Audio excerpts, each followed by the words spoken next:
Hi everybody, my name is Tenuto. I'm the Executive Director of TMI Project.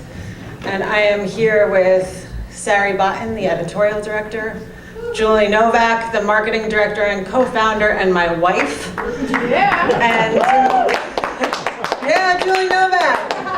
And Tameka Ramsey, who's on our board and will be reading for you today.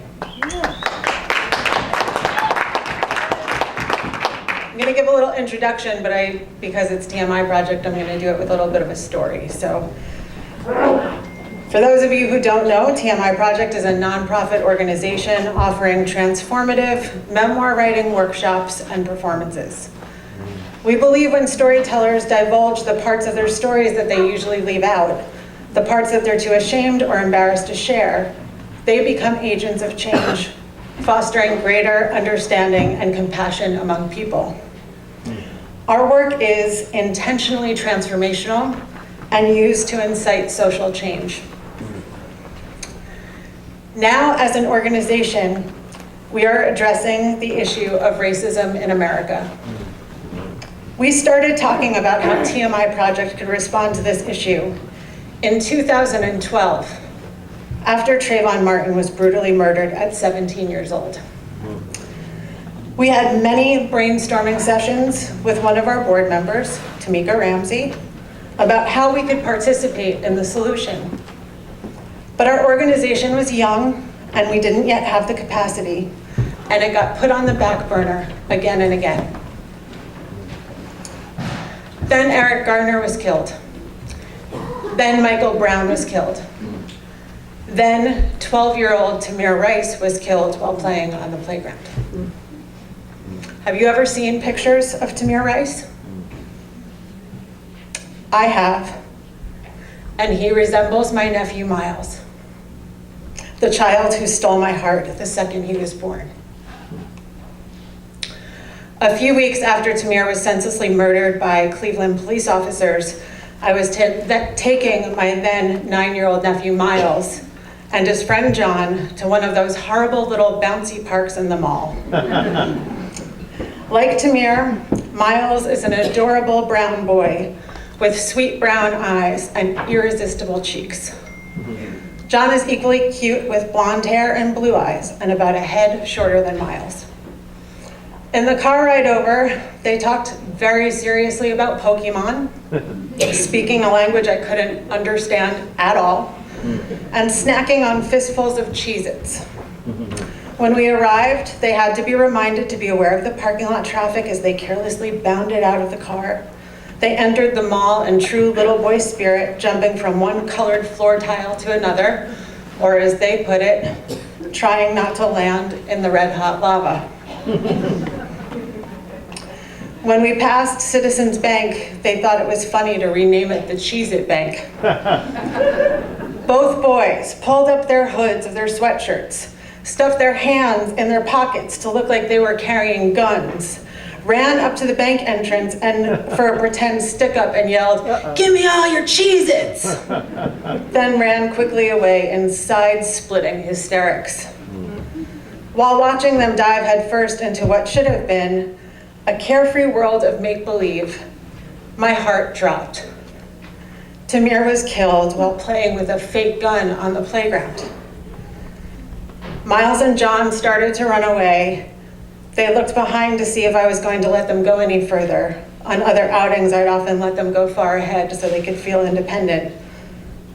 But on this particular day, I stopped them in their tracks. "Boys, come back," I said. As they walked toward me, I had my first glimpse of the way the world would soon be receiving Miles as he transitioned from a cute little brown boy to a young, strong black teenager. His sweatshirt all of a sudden a hoodie. His existence, no matter how innocent, somehow perceived as a threat. Listen to me. This is important. I waited until Miles was looking directly at me. You can never pretend to be carrying a gun, ever. A little boy was just killed by a police officer and all he was doing was playing with a fake gun on the playground. This information was received with the disgust it deserves. The alarm that we no longer have because of the frequency with which we hear these stories. But this was their first story. They could not believe their ears. A police officer killed a kid, Mild asked. I thought they were supposed to protect us. As kids do, they quickly forgot what I had told them, and as soon as we reached the horrible bouncy park, refocused their energy on a game of tag. But I couldn't let it go. Did I do the right thing? Is there anything that I can teach him that will actually protect him? Be strong, be quiet, be submissive to authority. Stand your ground. Don't ever break the law, not even a little bit. Don't play that game. Don't wear that sweatshirt. Don't drive that car or listen to that music. In the end, none of it matters because Black boys aren't being killed because of their fake guns or sweatshirts. They're being killed because they're Black. Will there ever be a generation of Black children who can grow up in this country and actually experience what it feels like to be free? Freedom to play, to explore, to come into oneself, to thrive, to be safe. White people don't talk about race because we are afraid that we'll get unintentionally caught, that we will uncover our own discrete racism by saying the wrong thing, that our blind spots will be pointed out. I think that the best thing we can do is welcome the insight.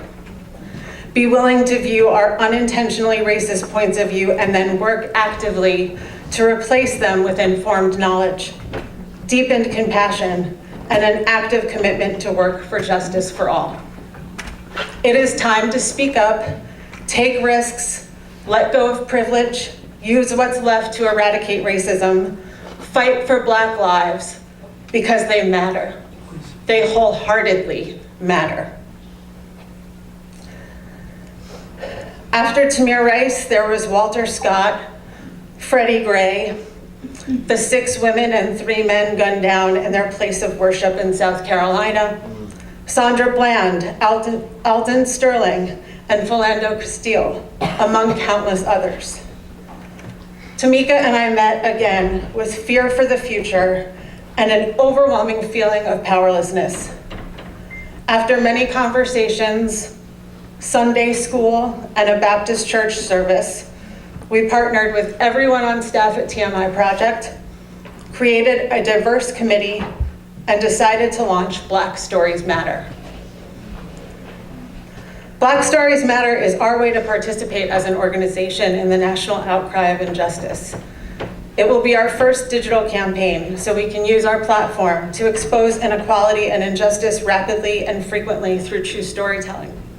It will also be a live event featuring stories from 10 writers of color in Kingston.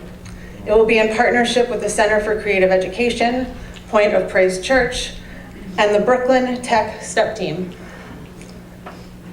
We don't yet have our place confirmed, but we brought these save the date cards so you guys will remember to come. We hope you will attend, that you will join us and listen. Listen with your child self, like you are hearing the stories of injustice for the first time, and let yourself feel the outrage it deserves. Let the stories call you to action. Here to share an excerpt of one of her stories is Tameka Ramsey, whose leadership has helped bring this initiative to fruition. Thank you.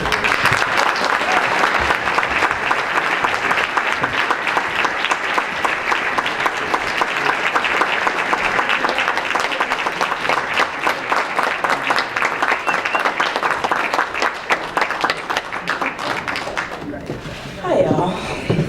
That is a tough read to follow. I wish someone would get up here and suck. It would be so much easier for the next person. So this is a quick story about a personal story about a preteen trying to navigate the intersectionality of race and class. I'm leaving Brooklyn. I'm leaving East New York. And I am leaving behind the shittiest 4 years of my life, 3rd through 6th grade. I'm not afraid. I'm not gonna miss anyone. In fact, I've never been more excited. I'm leaving the ghetto school. I'm leaving the ghetto neighborhood with all the ghetto people. We're leaving the junkie boyfriend. Goodbye. Goodbye, ghetto. Goodbye to the me that was that. I'm on a plane. I feel sophisticated and glamorous. I have a feeling I've never had before, but as an adult now recognized to be worldly. Yes, that's what I am. What I am not is the kid from the ghetto. I'm in California. Hi, Auntie. Oh my God, you are driving a really nice car. It's a lease, so you can get a new one every year? Holy shit, that's a thing? I had no car in the ghetto. I'm now a person who rides around in a leased new car. Yes, please, more of this. The school has a track and a track team and lockers. I'm introducing myself in homeroom. Hi, I'm Nicole.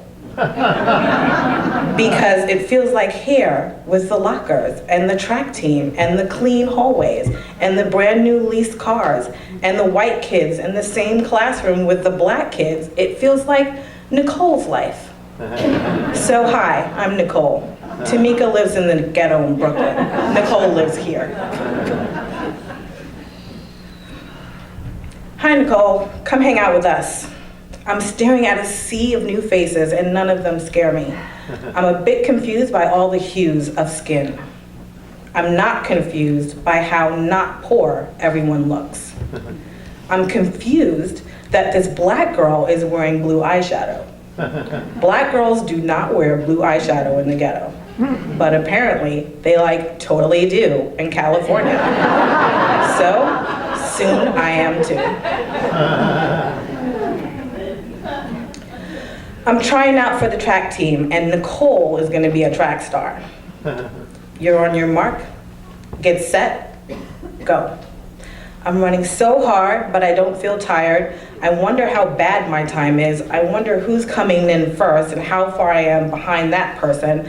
I wonder why the coach is smiling at me. I'm wondering why the coach is telling me that I came in first, why he's telling me I've made the track team. There's a team here, and I'm on it. There were no teams for Tameka. Let's go to the mall. Okay. Mom, can I go to the mall with my friends? Yep. Tameka couldn't go around the corner. Nicole takes the bus with her friends to the mall wearing blue eyeshadow. Then we smoke cigarettes behind the 7-Eleven, and this is my new normal. My new normal feels normal.